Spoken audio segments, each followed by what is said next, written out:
Hey there, Lowco sports fans, and welcome to another edition of the Lowco Diamond Dudes. I'm Justin Jarrett, joined by Wes Kerr and Ned Butch Mullis as usual. And we've got our friend Mark Rennix with us today because Mark and I both just got back from Cooperstown Dreams Park. Mark was eager to be our umpire. Every team has to bring an umpire up there with them. And Mark reached out to me a while back, said a couple years ago, I think, said, "You guys going to Cooperstown? I'd love to go with you." And let me tell you, Mark, we all agreed at the end of the week there was no better choice. You were just kind of the epitome of what an umpire at that place is about, being an umpire there, and stopping by the cabin day after day to check on us and congratulate us on the wins and cheer us up after the losses. Really meant a lot, and it was such an awesome experience, and I was grateful. We've known each other for a long time, so I was real grateful to be able to experience it with you. But what a great week, man! Oh, it was. It definitely was. The weather luckily held out for us. I know on the last day after I left, I know they had some storms and had to move some games around to different fields. I think the semifinals. Yeah. The quarterfinals. They finished up a couple quarterfinals in some mud pits, we got really lucky because it looked like it was going to rain the whole time we were there. Yep. But it really held off until that last day, and they still got them all in. They still got the championship game on time. It cleared off in time for the fireworks and championship game, which was really such a cool environment. I think especially after all week, you play in these little enclosed stadiums where it feels like it's the only thing happening in the world, and there's not a whole lot of spectators. And then you get into that big stadium and they're hitting them out of the yard, and you got all the kids out there cheering them on and still trading pins in the stands. Like I don't even know what my expectation was going in, but it greatly exceeded it. It was probably the best week of my life, and Truman says the same thing. So, mission accomplished. But what's your perspective on being an umpire up there? It seems like the role's a little bit different in the sense that they want you to really widen that strike zone and get the guys swinging the bats, try to hit them out of the yard. It's really built around sportsmanship. There's no chirping when the pitcher's on the rubber, things like that. And you have to police that a little bit. So, how is it different when you're working there versus, your ordinary gig? Well, like you said, with the strike zone, it gets a little bit wider up there. I mean, you're talking about 12-year-olds, and we're not there to watch these kids walk all day. We're there to make them hit the ball. I think one of the games that I did, the Sweet 16, it was a high-scoring game, but we didn't have any home runs in the game. Yeah. But I definitely like the sportsmanship there. I wish it was like that everywhere, where once that kid gets on the rubber, everybody's quiet. And then all the focus is on the game and the kid, the batter and the pitcher. It's the way it should be. And I get that, you talk about parents, wanting to enjoy it and be part of it.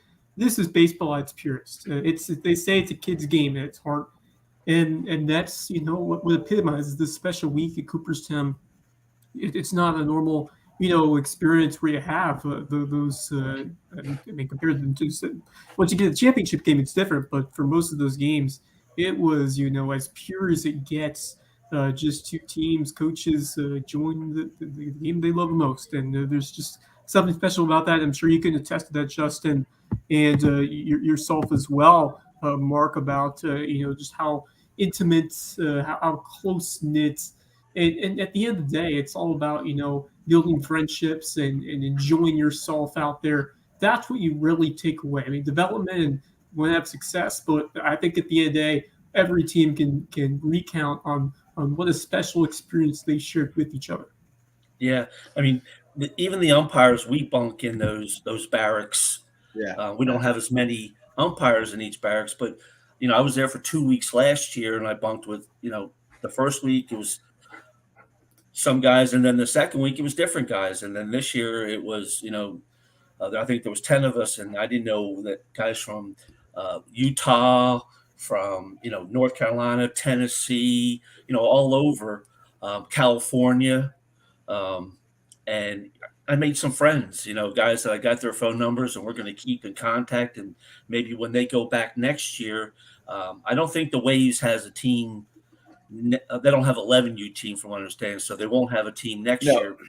what I might do, you can go on their website and look for teams that need umpires, and you can contact them and work out a deal and, go up there and umpire for them. I plan to go back as an umpire someday. Yeah, go ahead, Mullis. Go ahead, Mullis. Well, I mean, I just think I like how y'all, we're talking about bringing it back to basics. I mean, you're bunking there too. You're doing the same thing. That was going to be my question is, what did they put y'all up, or did they do whatever? But when everybody's on the same page, it's pretty easy to walk in the same direction. Yep. And like the umpire bunks are right behind the area. They're separated from the player bunks, but only by the area where they go trade pins and play wiffle ball. So like there's a lot of interaction. Like a lot of the umpires are coming over trading pins with the kids. I mean, it's just a really healthy, positive, like baseball utopian environment when you get inside those gates. And, sometimes the kids' tension rises a little bit when they get out there with the parents. But when we got them back in there, it was like it all just melted away. And they were just, whatever happened in the game, they were just kids, playing wiffle ball and goofing off and making counterfeit pins and everything else. Well, I like it, the parents, the first night they're allowed to be in the area, the first night to get the kids settled and stuff. And then after that first night, the parents are not allowed in the barracks. They cannot get in there. In the village. I mean, they're pretty stringent on that. I mean, that right wristband. I still have my wristband, and if you don't have that wristband on, you're not getting in there. Well, it's like going to camp. You're still wearing your wristband? Yeah, I haven't taken it. I'm in North Carolina right now. I still haven't made it home yet. I'm doing this. I was in Philadelphia, now in North Carolina, and then I might be in Myrtle Beach tomorrow, and then finally home on Sunday.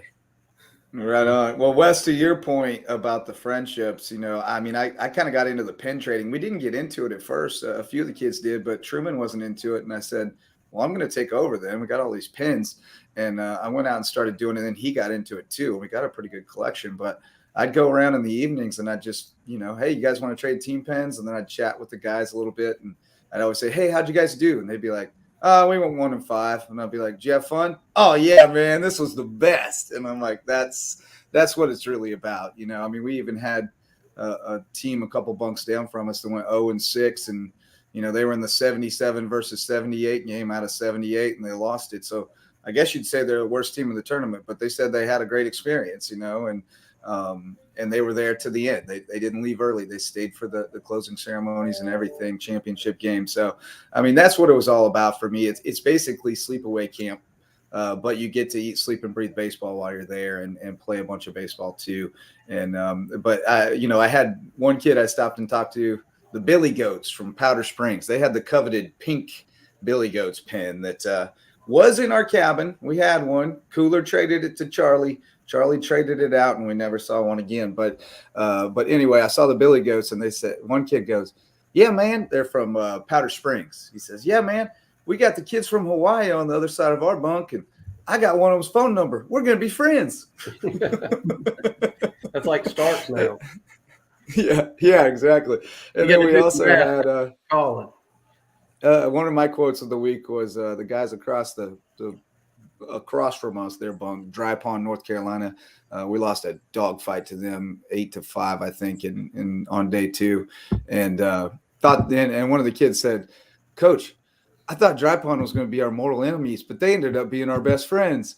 And our kids all went and cheered them on when they played in the Sweet 16. And they said they were the Dry Pond student section. They broke out the huddle together, and we're like hoping we can hook up at Shipyard, next year or something. Like it was just really a cool thing to see kids from all over the country.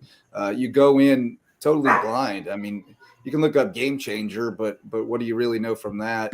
And then everybody's anonymous in the blue. You're either the blue team or the red team every game, and everybody's got the same uniforms and hats and everything. So, I like that part of it too. You don't have any baggage with any of the teams. You don't have any expectations. You just go play ball, and whatever happens, happens. And it was just really a cool environment to be in. And I thought we held our own. We went 4-3, number 33 seed, on a blind draw, 31 through 34. We ended up 33, so that cost us a bye.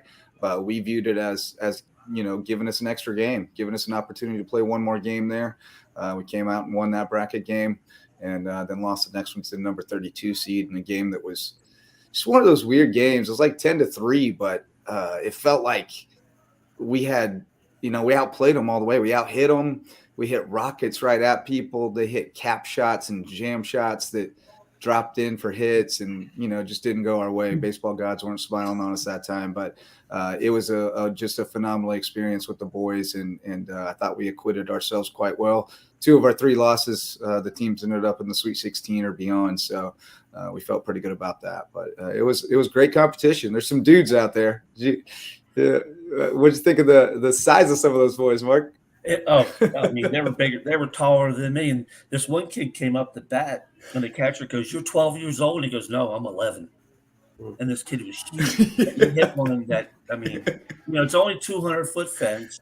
They can use any bat they want. I mean, the pitchers are only throwing from 50 feet. So that ball gets in there pretty quick. But when it hits that bat, I mean, I was seeing guys that were reaching outside pitches and they were putting them out of the park. Well, there's no batter's box, so you can stand on top of that plate, and if you can't pitch inside with him standing on the plate, he's gonna own you that outside corner. So, Now, Mark, did you say you've been up there before? Yeah, I went last year with Ryan Mickelson. He had a team. We went up there. I guess they were the Hurricanes, and then the following week I went up with Jason Cotter, which was the other Waves team. So I was there for 2 weeks straight. Because there's been, now that I've looked back on it, there's been several teams go up over the years. Oh, yeah. Scott Mullen, he took up his team a couple years ago. Yeah. Rip Tide. Yeah, that Trace and Dylan and those guys, I was talking to them that play for us now. They were on that team. And then I think Murray's kid went up a while back. I mean, so that, it's a good deal. I'm glad that's getting, carrying on. The only thing, I was supposed to go up a couple years ago with Toby, but that was COVID. And then the next year, got him for 2 years, right? And then I was supposed to go up with Morgan, Danny, but they were afraid, in New York, if they got up there and somebody got COVID, they'd be stuck there for 2 weeks. They wouldn't be able to play baseball, so they decided it wasn't worth the chance to go up. And it's funny, y'all were talking about the weather. The week before with when Blessy's team went up there, that was bad. Smoke. Oh yeah. Well, the first 2 weeks of the year up there, they said people were getting sick because that was when originally that smoke came down from Canada. They said it was bad. Yeah. Well, if they're canceling games for it, you can bet it's rough. It's bad. Oh yeah. Well, they're canceling. What do you call it? Major League Baseball games. Yeah. Yeah. Right. Yeah. Canceling Yankee games. They canceled a Phillies game too. Mm-hmm. Yeah. Well, we stuck around for the championship, and it ended up being the Panthers Elite from Boca Raton. Who was number 20 seed. Yeah, they won like 5 or 6 games in a row in the visitors' dugout, which is, that's mantra tough. We were given. Like we were like, let's get in that visitors' dugout and let's live in there as long as we can. And we weren't able to live there as long as we wanted to, but they made a heck of a run, and we actually ran into their kids in between the semifinals and the closing ceremonies and got into a honeypot of gold Panthers Elite pens, and that got our kids all excited. So we were rooting for them in the championship. They were the underdogs against Florida Elite. Both teams were from Florida in the finals. Yeah. Bagel Bombers didn't make it. Yeah, I did a Florida Elite. I did them in the Sweet 16. They had a good team. They could really swing it. I think the Panthers exposed them defensively a little bit, working backside. Second baseman didn't have a whole lot of range and had a tough night. But Panthers just, really more than anything, they just put the ball in play and made them make plays. And that's kind of the name of the game. If you don't strike out a lot, you're going to have some success. But hard to hit extra base hits there, I'll tell you that. I saw a rule on that, Justin. What's that? The team that strikes out the least and walks the least normally wins. Yes. You put it in play and don't walk nobody and watch who wins. Yeah, absolutely. That's kind of our philosophy, and we don't always succeed in playing by it, but that's what we're trying to do for sure. and of course, one of the hallmarks of this experience is getting to go to the Baseball Hall of Fame in Cooperstown. So just to recount that moment for yourself, for Truman, and for the team, just how special that was to explore one of the hallmarks of the sport. Yeah, I mean, it was really cool to go there with the team, obviously, and take a bunch of 12-year-olds. I think only one of them had ever been before, so that's pretty amazing. But I will say, when you're one of the 4 people responsible for 13, 12-year-olds in the Hall of Fame, it's not like a leisurely experience for you. You're counting ducklings a lot. But it was good. You know, I was just trying to keep track of where everybody was. And a couple times I kind of got lost in the sauce and looking at plaques and stuff and had to scramble to catch up. But, you know, obviously hallowed ground. I'll be honest, we have to go back because, you know, Mark, like we went out to go to the Hall of Fame the one day before we played our first game. Yeah. And then we went out for dinner the night after we finished pool play. And the rest of the time we spent in camp and at the park. And I didn't want to leave. Like, I wanted to absorb every minute in there. So, you know, we definitely need to go back to Cooperstown for an induction weekend or something and really soak in everything there is there. We walked up and down Main Street a little bit, but didn't really get to the families got to do a lot more of that than we did because we were in there, you know, living a separate life in a separate reality for a few days. Oh, and the good thing is a lot of those kids probably don't know a lot about those baseball players that are in the Hall of Fame because they were way before, you know, these kids were even alive. So they get to see these guys that they never, you know, knew anything about. You know, though, did y'all see the picture of Brett's bat? Well, that's what I was going to say is they did know there because that golly, I remember when I was a kid and it happened. You're like, you just felt like the whole thing was pine tar, you know. You're like, oh, yeah, whatever. Now you see it, and Truman's got more pine tar on his bat than that guy did. But no, they know about George Brett, and that was one of the things I learned is they knew a lot more than I thought they might, just because of YouTube. Like they just watch highlight clips on YouTube constantly, and the algorithm feeds them stuff. So they get some of that mixed in from time to time. But so they knew a little bit about Brett. They knew about some of the guys. But I do think that the little video that they show you in the theater was really impactful for them because you could tell it's a lot of Hall of Famers talking about their journey in baseball, but you could tell it's kind of targeted at the kids and which it should be. The messaging. Yeah, it was great. So, but man, I was balling. I was like, oh, baseball. Like it was so good. Like all these moments, like, oh man, when Cal Ripken is saying the Lou Gehrig speech and he's like, today, I consider myself. I was just like, oh, chill bumps, man. Yeah. But yeah, it was really cool. It was funny because the kids really like the interactive stuff, or anywhere you could pick a highlight and watch it on a big screen. They were all about that. But the plaques didn't really seem to do all that much for them. Yeah, unfortunately, I've been there for 2 years. I've never had an opportunity to. Really? Yeah, I'm hoping. Do y'all get an off day, or do you call every day? No, we call every day. 2 a day. It was funny. I did 8 games. Well, I did 9 games in the end, but I did 8 games. I did 2 bases the first day, and then the rest of it, I did all plates. Yeah. My schedule. And we did. You like the plate better anyway, don't you? I'd rather be behind the plate. Yeah. Yeah, I mean, got to give him some props. Behind the plate. Got to give him some props because they gave him a plate for the Sweet 16, and that's like they evaluate throughout the week, and they try to put the 8 best on the plate for the Sweet 16. So shout out to our guy for getting the nod there. You had a good week. Jason Bruni talked to one of the guys that was evaluating you one game, and he said that you were one of the best in camp. So congrats, well done. I appreciate it. And the guy that got the final game, this was his first year there. Really? At the plate. Wow. But this guy had gone to Harry Wendelstadt. He went there for the 6 weeks. So he has some experience. He's done college and stuff. Do they have TrackMan in there? Oh, I don't think so. I wouldn't think so. I mean, it seemed like a good play. I mean, it seemed like that might be somewhere. TrackMan will give you those things a lot of times. They don't want you to know that you only hit your home run 59 miles per hour. It was a pop out, but it just happened to get out of there. They want to sell everybody in the family. My such and such hit a home run. Yep.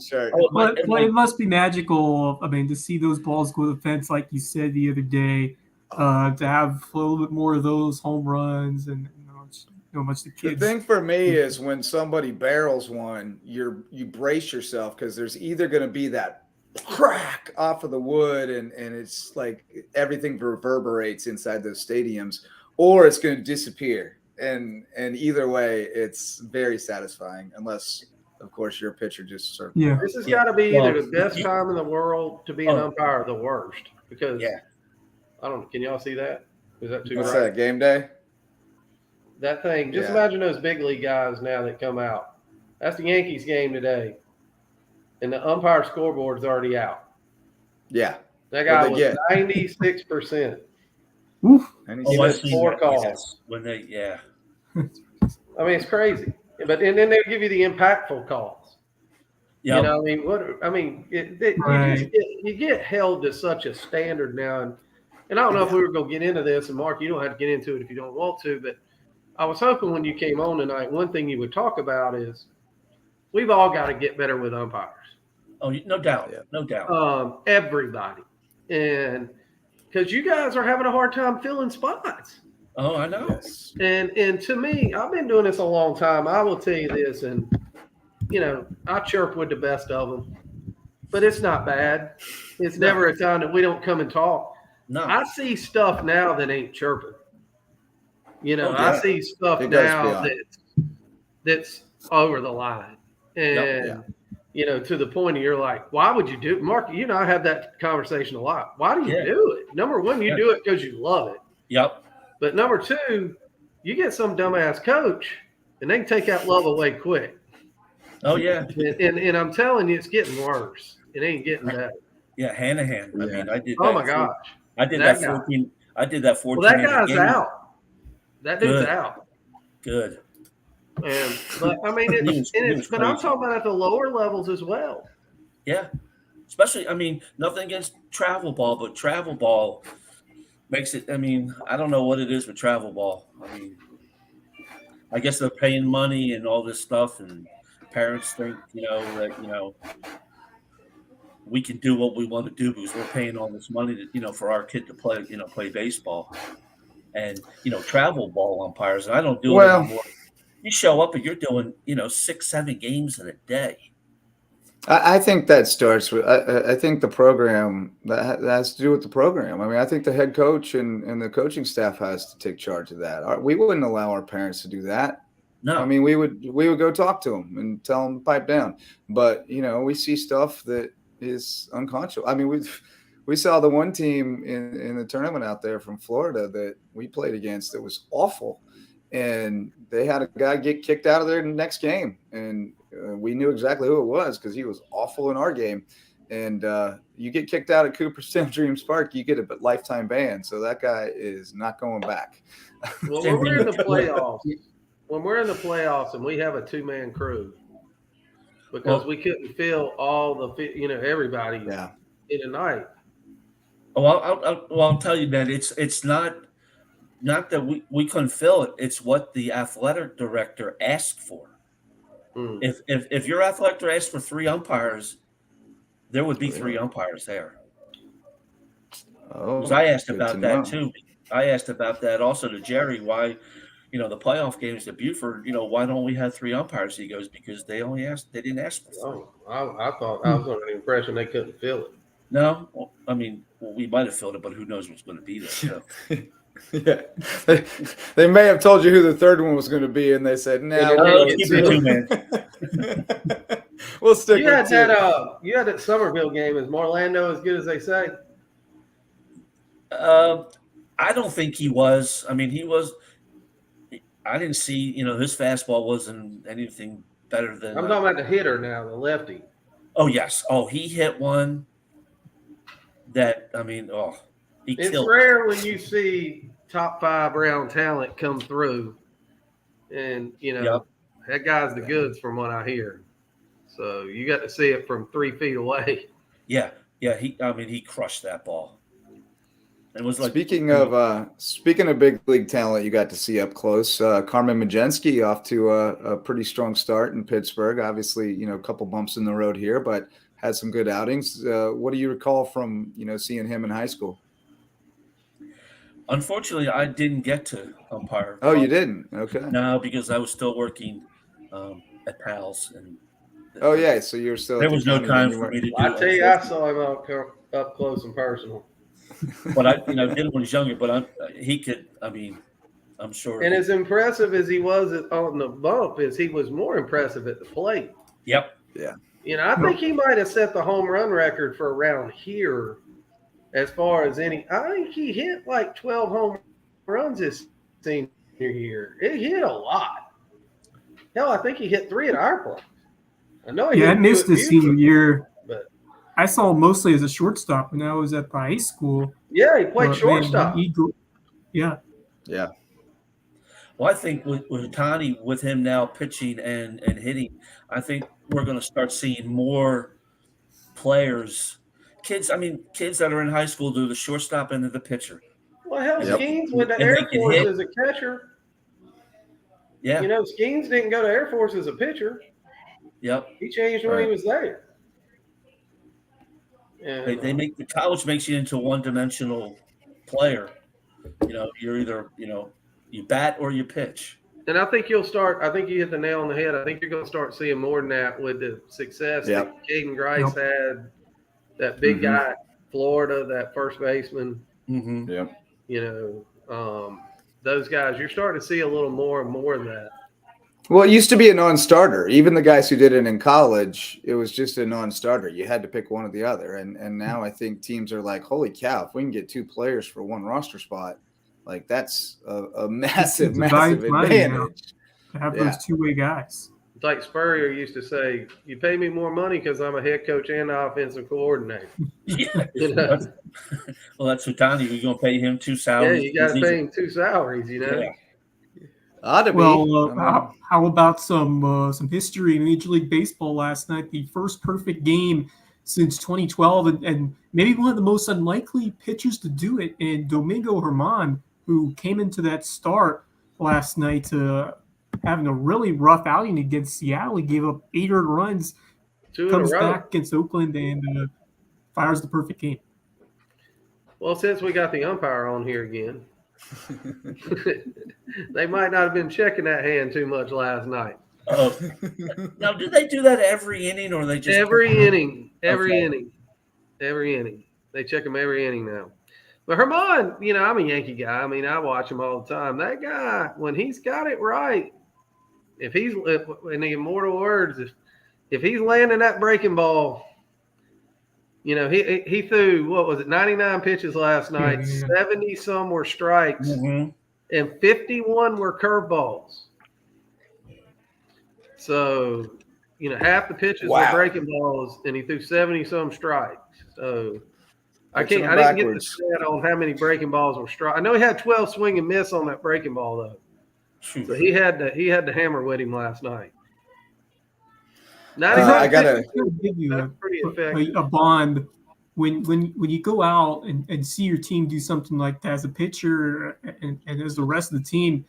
That's something that can really carry a team's momentum when you have a performance like that. And although it's hard to say what's going to happen to the Yankees going forward after that, but it's always one of those special moments. I remember. Let me tell y'all something else about that game last night. Did y'all watch any of it?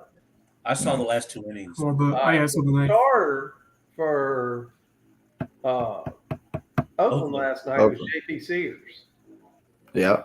And the last year I was at prep with Lou, we got beat by Wilson Hall. It was a 3-game set in the semifinals. And you know who beat us twice? J.P. Sears. He was warming up at Hilton Head Prep. He was playing first base in game, or I can't remember. He was coming in. I don't know. He was going to come in and close it or something. But he was going to pitch game 1. And he was warming up down there in the bullpen. And Lou Kent looks at me and goes, "That's a Friday night guy, and he's going to get drafted someday." And I said, that skinny little guy? He said, "Watch this thing come out of his hand," and he was throwing a cutter, and Lou was like, "I'm telling you, high schoolers don't throw it like this." He didn't even have to walk down there, and about 2 innings into it, you were like, "Yeah, I know what you're talking about." And how's Darren doing up at Coastal? He's had a great year. Actually, I talked to him today. Darren, he pitched his first game in the Cape last night or yesterday. What's the team he's playing for? Hold on. Last year when we were up there, I was up there with Steve Ratzer, and Darren came down because he was playing up there in New Hampshire or somewhere up there. Yeah, New York. New York. And he came down for a day and hung out with the team and, talked with them. And pretty sure Darren's playing for Hyannis. Yeah, Darren's playing for Hyannis. Well, I think that's how you pronounce it. But he said he gave up 2 hits yesterday. Unfortunately, one was a home run, but he threw 4 clean innings outside of that. So, which is pretty good. So, and the homer was to the DH from Carolina, right? One of the guys from Carolina, yeah. He said, "Coach, you hang them here, they don't come back." I said, "Darren, that's kind of how they are everywhere, son." Yeah. And, certainly how they were in Cooperstown. Yeah. You got to be down there. It's so much fun. And, Mark, you know this. As you see these kids, you don't get rid of them. You love them to death after you coach them. And, I had JP over tonight hitting tonight. Patterson's got 1 more year, and just watching him work and how much more coachable he is now than when he played. He wants to learn now, and I mean, he is, I hope he gets a shot at USCB to hit, because that dude can hit a little bit. And, got Bennett coming over to Pine Straw tomorrow. So, you don't get rid of him. So I had Bennett. Well, he was pitching for, Justin up there, or he didn't pitch. He played shortstop for him in the. I was going to say, no. Don't be starting no rumors. We don't have him pitching. He's hitting tanks and playing short. All the things they won't let him do at Newberry. That's all we're letting him do. They did. They got an inning cap on him, which is smart as a freshman. That's a lot. Well, he threw a bunch of innings too. Speaking of that, a bunch. That's why I don't think you'll see Skeens go straight to the big leagues like everybody's talking about. You're getting ready to make how much of an investment in that guy? I mean, if you're a top 3 or 4 draft pick. I mean, what'd Carmen get? He was top 10. Didn't Carmen get about $5 million as top 10, something like that? He wasn't top 10. He was a sandwich pick or whatever. He was in the first round, though. Yeah, he was a comp pick. Yeah, I mean, right after the first round is the. I'm trying to remember the name of it. The competitive balance. Whatever. Yeah. I mean, he's first rounder, and he got well over $1 million. So them first rounders their first 5 picks. They go. You got to shell out close to $10 million to get those guys. Well, they got the slots now, so that's why they're saying Cruz might not go number 1 now, because he's got Boris as his agent. Yeah, and Boris and Pittsburgh. Everybody's scared. Everybody's scared of Boris. And so Cruz is going to fall, they think. But you think about Skeens, look at what he threw in the last month. He was going 120, anywhere from 118 to 130 pitches every time out. Right. So start adding the innings, and they count more innings than pitches at that level. Right. And but I just don't think somebody's going to put that kind of, investment in somebody and say, okay, I want you to go give me 5 starts over in Mobile, and then we'll see you in Houston or wherever the hell he goes, Right. I just don't think they're going to make that kind of investment in somebody. And, I think they're going to baby him on down the line and then give him a whole winter and then come back in the spring, and you'll probably see him go through pretty quick. Yeah. Well, we should take a quick break to hear from our sponsors, and we'll let you get out of here, Mark. But thanks so much for joining us and chatting with us, and we'll definitely have you on again down the road. And again, thanks for the support up in Cooperstown. Well, thanks for giving me the opportunity. I definitely enjoyed it, except for the food. Right. Everything else was good. Yeah, the food was so-so, but as cafeteria food goes, it wasn't too bad. I've had worse. All right, guys. Thanks a lot. All right, we'll take a quick break, and we'll be right back with more here on Lowco Diamond Dudes. Hey, Lowco sports fans. This podcast and all of our grassroots local sports content are made possible by support from community sponsors, including Mickelson Law Firm, the official real estate attorneys of Lowco Sports, and the presenting sponsor of our Hilton Head Christian Academy coverage. Our original sponsors are still among our greatest supporters. Ryan and Tiffany Mickelson are community pillars who will be in your corner no matter your legal needs. When you need legal representation, call on the attorneys who support Team Lowco. Call Mickelson Law Firm. Hospice Care of the Lowcountry, the official hospice provider of Lowco Sports, and the only not-for-profit hospice in southern Beaufort County. For more than 30 years, the committed, compassionate staff at Hospice Care of the Lowcountry have been there to ensure your loved ones find comfort, honor, and dignity at the end of life. Because at Hospice Care of the Lowcountry, it's not about dying, it's about living. Homegrown Home Inspections, the official home inspectors of Lowco Sports. Jan Lucas and his team provide thorough, detailed home inspections aimed to ensure everyone goes into the transaction with open eyes and confidence. Jan would rather reveal an inconvenient truth than look the other way and provide reassurances that could come back to burn the buyer in the long run. If you're looking to buy or sell a home and need an honest, reliable inspector, call on Homegrown Home Inspections, official sponsors of Lowco Sports. DDS Web Design, official SEO experts of Lowco Sports. If your business or organization has a website and you're trying to figure out what SEO is, you need to call on Denise and Dave Sinkovich at DDS Web Design. They'll provide a free consultation and do all the behind-the-scenes work to boost your search engine optimization and get your website found online so you can take your business to the next level. DDS Web Design, official SEO experts of Lowco Sports. American Wood Reface, sustaining sponsors of Lowco Sports. Does your kitchen need a facelift? Before you start picking out new cabinets, give Ben and the team at American Wood Reface a shot. They can reface your existing cabinets to overhaul your aesthetic without the hefty price tag and reimagine your kitchen at a price point you can manage. Be sure to tell them Lowco sent you because every referral helps support Lowco Sports. 4M Metals, sustaining sponsor of Lowco Sports. Got metal? Your roof might need it. Metal roofing advantages include better energy efficiency, weather protection, longevity, a more aesthetically pleasing design, and the product is all green. So if you've been thinking about a new roof, go metal. Let 4M Metals be the difference in your roof. Jay's Barbershop. It's the talk of the town and the place to be in Ridgeland. If you need your ears lowered, head over to Jay's for a fresh cut and great conversation with good folks. And tell them Lowco sent you. Local Pie, official pizza sponsor of Lowco Sports. They sling some of the best pies in the Lowco, and my kids say the mac and cheese is the best around. Hungry? Hit up Local Pie, longtime supporter of Lowco Sports. Barefoot Floor Care of the Lowcountry, the official floor cleaners of LowcoSports.com. If your feet tell you your floors need cleaning, call on Barefoot Floor Care of the Lowcountry. They provide residential and commercial services, including cleaning carpet and area rugs, tile and grout, upholstery, curtains and drapes, mattresses, and more. But most importantly, they'll get those floors so clean, your feet will thank them. Barefoot Floor Care of the Lowcountry. Hilton Head Prep is a sustaining sponsor of Lowco Sports, and we tell you all about the Dolphins' athletic exploits. But did you know it's also the #1 ranked private K-12 school in Beaufort County and ranks in the top 2.5% of schools nationwide? Visit hhprep.org to see what Hilton Head Prep has to offer.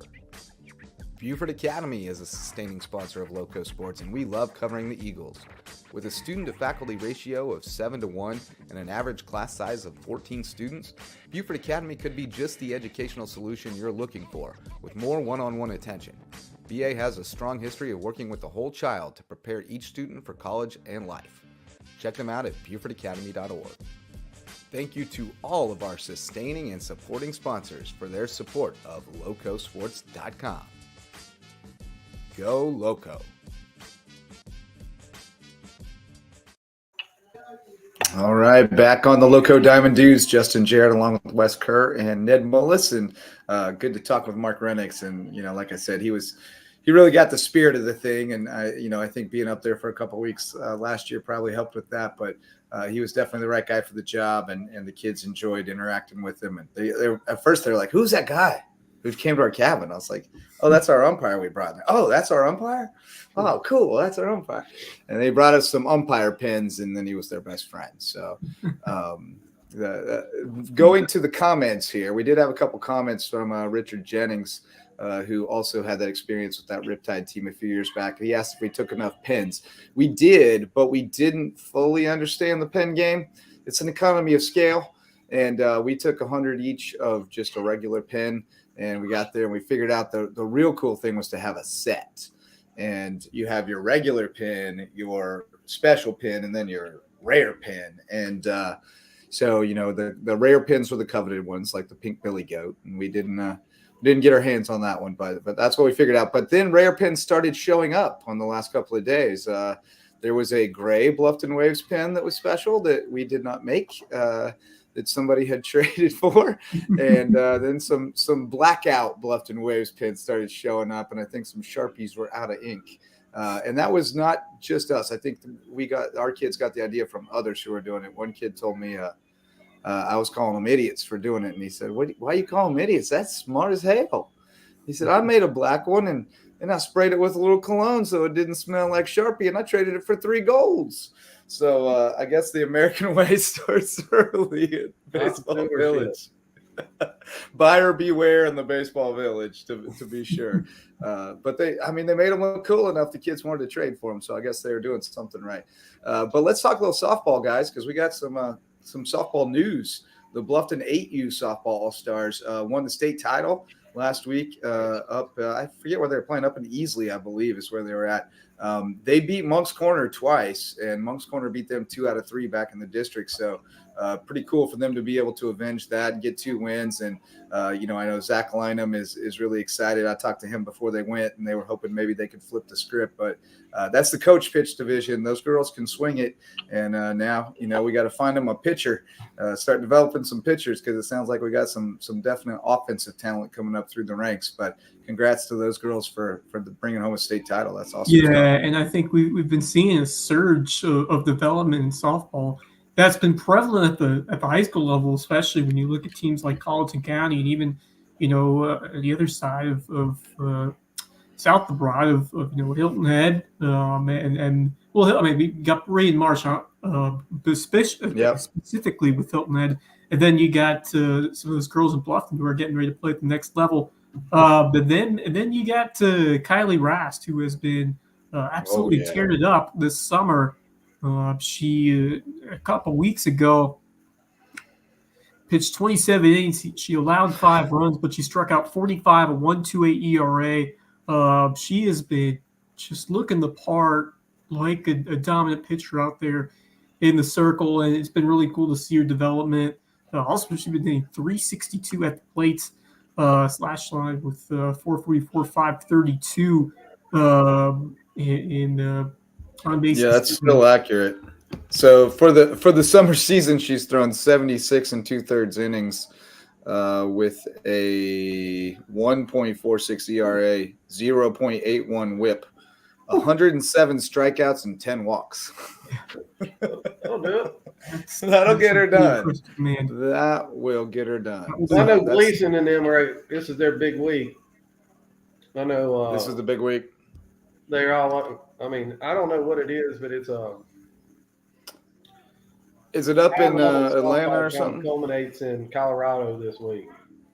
Oh, I got you. Yeah. And it is like I was on Facebook the other day, and I know what you're talking about. It's like the USSSA firecracker. Or something they're all like out that. there. So you got yeah. everybody at home. They're it's nationwide. So that's like that big wood bat thing they have in the fall down at Jupiter. Right. Where there's 150 colleges out there in golf carts. You get to that right one, they're all there. I think that's called the Firecracker Classic or something, isn't it? I know Gleason's been going out there for years. He swears by that thing. Yeah. Kylie Rast off to a great start. Obviously, the 8U softball team with the championship. And then your guy, Willie Korn's having a good summer. Korn's having a good summer. Something else I saw with Gleason, too, that I thought was really cool. He was coaching this summer with his daughters. Oh, yeah. That's pretty cool. So, yeah, well, and they both were exceptional players. Yeah, still are. The next level. At least. The one's still at James Madison, right? Yeah. James Madison. That's pretty cool to get to do that. Yeah, Absolutely. Truman and I talk all the time about starting a travel ball team together, when his kid gets old enough or something, and trying to do that together would be really cool if I can keep him close enough to me, keep him from running away. Any other guys who are standing out this summer? Go to like Stanford or somewhere though, so you're going to Do what's that? What's that? Northwestern, Stanford, something like that. Well, yeah, we're trying to shoot high on the academics for sure. But any other guys standing out this summer that you've noticed? Well, this was an award for what happened this spring, but Brian Meyer for USCB earning a prestigious Rawlings Gold Glove Award, as voted by the NAIA Baseball Coaches Association. That's a pretty big honor. He was outstanding over there in the outfield for USCB. He made some terrific catches on the run, some beautiful extension grabs. He has been pretty talented over there for that USB outfield, and great to see, a program like that get some recognition as this was their last NAIA year before they go fully into the Division II Peach Belt. But a nice honor, nice feather in your cap there for Brian Meyer and that USB baseball team, who certainly the record doesn't tell the whole story. I thought that was a very solid team that played hard for Ted Faulkner this year. Yeah, Brian Meyer, speaking of umpires, he does some umpiring of youth games. We've seen him a few times over in Savannah area and around. So, and he does a good job. He and another guy, I can't place his name right now, pitcher, Krieghazer, I think, is the other one who does it with him. They do a good job. I like having the young guys do it. I don't know if y'all follow this, but what's his name, Rudy Jones or whatever, the old sports writer for 100 years. Oh yeah. Yep, I know. He does the Palmetto State baseball blog or whatever, and he puts out his own. And I love how he puts this. I love having my own website, so I can set my own criteria for awards. But his first team, outside of Division I guys, Bennett made his first team pitcher. Oh, and excellent! That old man knows baseball. So, I mean, if you're making his deal, I mean, and folks, y'all want a good Facebook follow, it's Palmetto State, whatever, baseball blog. You can pull it up, Rudy Jones, and he is fantastic. I mean, he gives you every schedule, every score, every team in the state every night.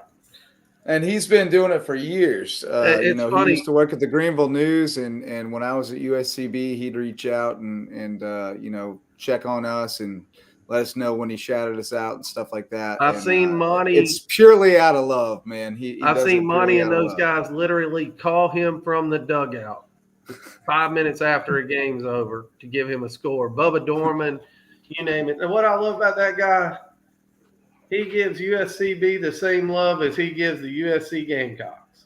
Yep. And that's everybody all in between. But if you get a chance to follow that guy, it's good. That's a great place to keep up with college baseball. He's great on Twitter too, at Palmetto Base. So shout out to Rudy Jones. He probably listens to this thing. He eats, sleeps, and breathes. He's stumble onto it eventually. But anything else going on around the area, fellas? Anything happening in July? I know we got a couple Dixie youth teams still going to state tournaments in July from Hilton Head, so hoping for some more state titles there. But what else is happening around? Yeah, I mean, I'm excited to see how that Hilton Head team will do at the state tournament. Really impressed by the top end pitchers on that team.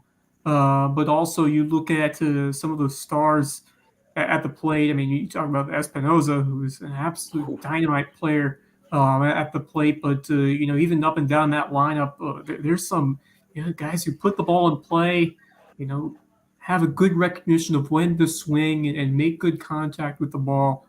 I thought that was a really well-coached team, and I think it really starts from what you do in the beginning of the spring, what you do. Espinoza's a baby shark too. It's a big process, and I think they've been doing it quite well. A lot of guys who I'm gonna be keeping an eye on for a while as they get ready to go over the high school ranks. But it's never easy, and it just goes to show how awesome it was to see you guys 2 years ago win that Dixie Youth State tournament in minors, I believe. But it was a battle too. I mean, it was a battle with Monk's Corner. Oh man, they were. Well, you they look were, at what Mont's they were a been problem doing since then. It ain't like they play. Well, there. you know who coached the team, right? Yeah, Landy. Landy. He coached the 10U All-Stars. He's pretty good, just for the record. Yeah, it was pretty good. We faced some other guys too.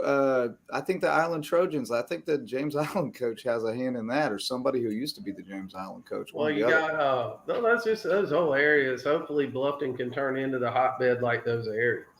Yeah, we talked about that for years. And Wes, how about? Did you see the Island Packet this week about the renovations at the crossings? Oh, Any way you can pull that up, Justin? I saw some try. initial drawings for that would be huge to be able to put some more field. They're gonna go with a bigger field and 2 smaller ones was kind of the way I saw it. Yeah. See if y'all can pull that up. I'm not seeing it right away, but yeah, Hilton had plans to expand Crossings Park. New baseball field potentially and bike trails as well. That's really cool because I go biking down there all the time. There's a lot more room back there than you think. That's really cool. Yeah, there's a lot of room back there. Trees and a lot of area around there that has not been used. But having that bike path there, you got the skate park adjacent to that, so it would be a nice kind of it's great for kids specifically to have a nice hangout spot, but especially if you want to host some of those bigger tournaments to be able to add some more parks or expand those parks. And they're also talking about potentially a 400-foot baseball diamond. So I'm interested to see what they do. Obviously, it's going to be a long process that will take a while, but just seeing the renderings of what could be possible, it's typically exciting. When they don't mess around too much down there. When they want to get it done, it gets done. Yeah. And I tell you, I don't know how to explain it. It just look, Oscar Frazier's one thing that you want to see a good place to see a state championship tournament. Go down there. Yeah. And I mean that thing, everything is right there. It's no knock on Oscar Frazier. I'm just saying it's just the way the parking are, the way that the whole ambiance of that place. It's just great. Ball. Right. And the parking situation at Oscar Frazier is problematic when you get a state tournament in there. Mm-hmm. It gets to be an issue for sure. But hopefully we can get something done here in Bluffton too, because I know there's some advocacy being done on that front because we are definitely down on fields. I know, the Burton Wells fields are pretty easy to get on, as I understand, and the ones in Bluffton are more difficult. So hopefully we can get that squared away. But certainly we have a ton of baseball and softball talent and more playing, higher level all the time. So it's an exciting time. And, I felt like we acquitted ourselves well this week. Obviously the Hilton Head teams, I think, are going to show out well in the state tournaments at all levels. And, we continue to close the gap. So, and as you mentioned, Mullis, you're right. Espinoza is a baby shark. He's a river inch guy. So, Something else, too, I want to point out to everybody. Reach out, but between parents, everybody, y'all know who we are. Reach out with what the kids are doing this summer. Yeah. Let us know. I mean, this is kind of what we want to do is keep up with everybody and see how guys are having summers. I mean, I kind of know what our guys are doing. I mean, I love the fact that Willie – and that's another thing, kids. If you don't have a Twitter page and you're playing summer baseball, you need to have one. Yep. Send out those stat lines every week. Tag us in it. We'll retweet it. They got guys like Wilson Mullis and guys on staff sitting around looking just for stuff like this to point out to somebody else. Yep. And who else is having a good summer is Jordan Reed. He's off to a really good start. Beckman too. Saw Beckman too. And both those guys. But it's funny, you take those guys, and we started those guys both started, and pretty much all season long somewhere. It's funny when they get to go play some more 14U. Right. They're playing grown men out there. It's a little different ball game. Some of those guys from Greer could have they it would have probably taken, Jordan and Beckman could have both jumped on 2 of them, 3 of them boys from Greer, and it wouldn't have mattered. And, but now that they're playing 14U, it's a little bit more appealing. And, Yeah, absolutely. they've been playing 18U all year long. And exactly right. Tyson's having a good summer. I talked to Shane. Shout out to Monahan. God bless him. Anybody can do what they're doing for the summer, them 3 or 4 week stretches in a row. God bless him. And I think he's got 2 more weeks in Atlanta. I mean, he's on a 5-week run or something in Atlanta. So Hayden Jennings just got back from Collegiate League. He had a great summer, batted close to 400, played third all summer, and he's playing Beaufort Men's League last night. So rolling right into the Men's League season. Love it. But you got all those guys. Like I said, I've got some tweets from some of them and some text, but like I said, the more we can get, the more we can talk to you guys and talk you up on here and see how it goes. We love to see guys, advancing during the summer. Absolutely. Well, let me play you guys just a little bit of video from Cooperstown here, just to get a little bit of the vibe, because I did put together a little bit of video. But man, it was so fun. Look at this. This is before the opening ceremonies. The whole place filled with kids. They all start slamming on the tables. It sounded like there was going to be a riot. I actually said to one coach in the shower one night, the night that the pool play finished, man, they're streaming there. It was, yeah, they're streaming. Keaton Lehman next to Big him. Russ. Big Russ. There we are going to the opening ceremonies. But no, the night that pool play ended, it got a little loose in the village, and it was a little like The Wire. Nobody wanted to have anything. Nobody was really wanting anything to do with authority figures. And I was in the shower, and we could hear them getting rowdy outside. And I said to one coach, I said, man, if they turn on us, I think we're in trouble. Here come the umpires. I said, if they turn on us, I think we're in trouble. One guy goes, yeah, there's a lot more of us than them, or them than us. And about half of them are bigger than me. And I go, brother, about 2/3 of them are bigger than me. We would have been in big trouble. But man, it was a cool experience walking out onto the field for the opening ceremonies. They got all 78 teams in there for the opening ceremonies. That's really cool. The team from Oahu did the haka whatever dance. That was super cool. Yeah, the haka dance, and so that was pretty amazing. We did not. I didn't get an Oahu baseball button pin. I really wanted to get one. By the way, I told you Starks refuses to do the haka dance while he's coaching football in Florida or in Hawaii. The team does it. I think he does wear the flower lay around his neck to coach, though. I think he has gone that far. There we go. I had to get our Sultan of SWAT, our Bambino, checking out the Bambino's uniform. Big Russ. He opened some eyes on some boys from Utah the first night. I talked to him later in the week, and they said, man, you had that kid who was throwing like 70. And I was like, yeah, he was pumping it pretty good. Their coach, after about 2 pitches, he was kind of wide-eyed and just kind of like, I don't know, guys. Good luck. But that was he's our big horse. We don't have anybody else who really blows you away. But Big Russ deals that on everybody. Holy cow, he's something else, and he's only 11. Speaking of the biggest kid on the team being only 11, but he's graduated from 12U. He's ready for 13U now. I told him the other day. He said I could play another year at 12U. I said, Russ, not only did you graduate from 12U, but you're kind of the valedictorian, bud. Like you're ready to go on to 13U. I think that's Jennings again saying Russ is a great kid, extremely coachable. Couldn't agree more. Had him since he was 8, love him to death. Well, since he was 7, since we were 8. But phenomenal kid, phenomenal family, and really grateful to have them, and super grateful for the opportunity this week with those guys, and just really a once in a lifetime experience. And like I said, I hope to go back in Mark's shoes and umpire there one day, and maybe I'll get me an RV and go park it up there for the summer and see how many shifts I can get. But great for you and Truman to get together, because that's a great bonding experience just for you two to have that moment to share it, and to see Truman play his heart out in the field and have that beautiful double in the tournament. Actually pitched, I believe, in that.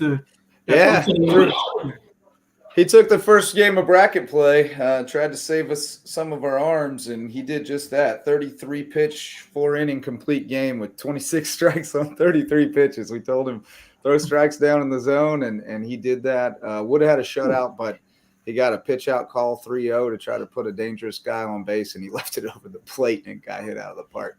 But, that happens. And he's not really a pitcher. But he sure looked the part, fake it till you make it type situation there. And Mullis, I think you think he's going to be a pitcher.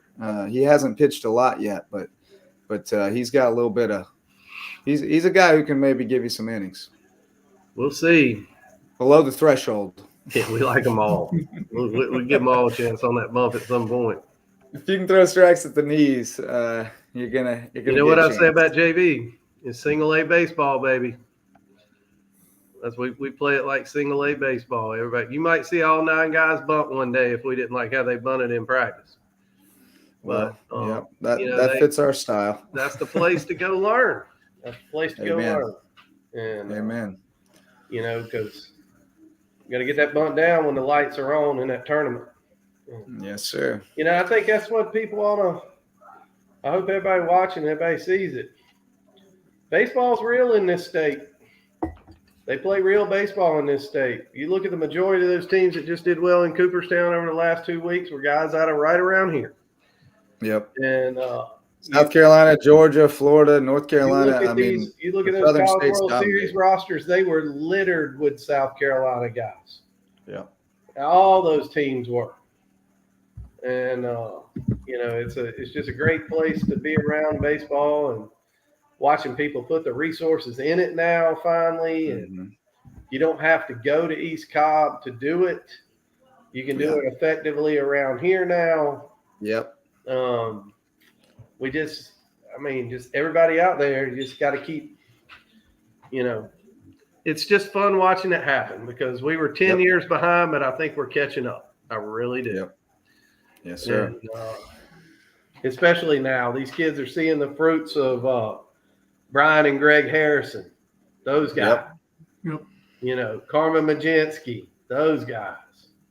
They were, those were the guys that were the first ones to kind of break down the barrier of the summer baseball stuff. Yep. But it's really nice to see just where it's grown from there. All right, fellas. Well, we surpassed an hour, so I guess we'll call it a night. But thanks so much for hopping on to talk baseball and softball. And thanks as well to Mark Rennix for his time with us tonight, as well as to our sponsors. And most of all, to those of you who show up to listen and watch. That's going to do it for this episode of the Lowco Diamond Dudes. For Wes Kerr and Ned Mullis, I'm Justin Jarrett. Until next time, go Lowco.